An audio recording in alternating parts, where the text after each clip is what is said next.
Okay, here's another interesting way to look at the data.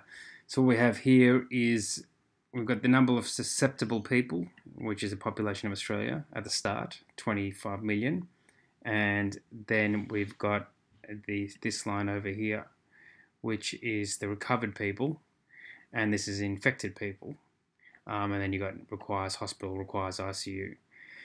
So what you can see here, obviously, as the people who are recovered, we assume that they've got immunity, so they're less susceptible. So the susceptible people start dropping off as the recovered people start increasing, and you get a cutover point where the recovered people and in this model, which should be quite accurate, when that intersection happens in this current way it's going, should be around day 81, which is around 20th of May.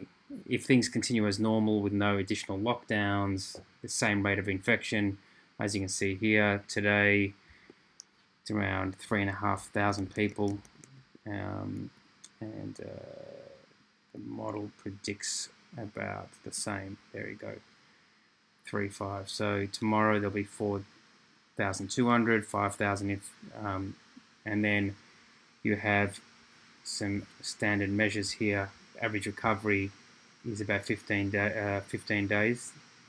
So people popping off and becoming recovered. So you hit peak infection also at this critical juncture. So this is the amount of infected people at any one time.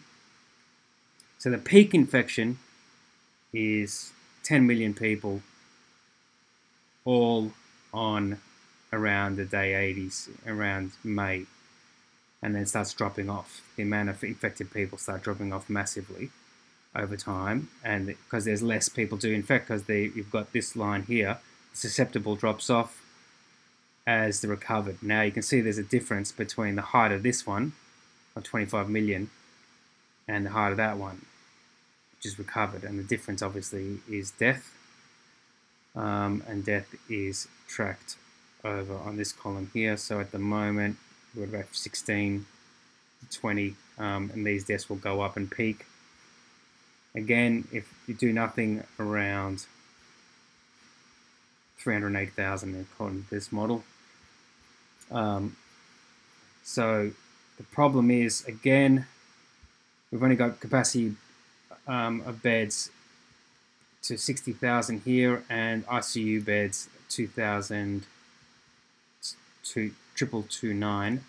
So vastly, so the death rate will go up massively in this red zones because there's 3,000 people here that are not getting beds. So if we go back to this model, and we'll take out these two big lines so we can see what we're looking at here. So I'll pull out susceptible, remove, recovered, remove. Okay, you can get a better look here. So this is the infected. Again, peaking around, this is again running as we're currently, the infection rate staying as is. This is exactly the line you would predict. Now, of course, there's lockdown measures, and this is exactly the reason why there'll be lockdown measures, is because of this. So here we've got needs hospital, so peaking at the same time, and that drops off, and deaths over here. Now, here is the deaths at 38,000. We can remove this line, infected.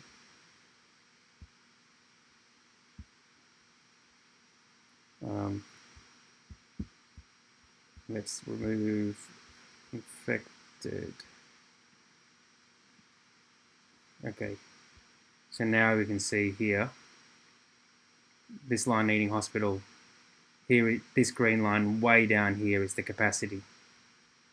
You can't even see the ICU bed capacity, which is down here. Right? Look at how much above. Now, definitely people who need ICU and aren't getting ICU, that would be nearly 100% mortality. So these are the deaths, would ramp up and would hit these critical junctions around day, where is it? We can look better over here. Day 55, 24th of April. Now, of course, extra measures will push these and flatten these lines down. But anyway, I thought that'd be a good way to look at it.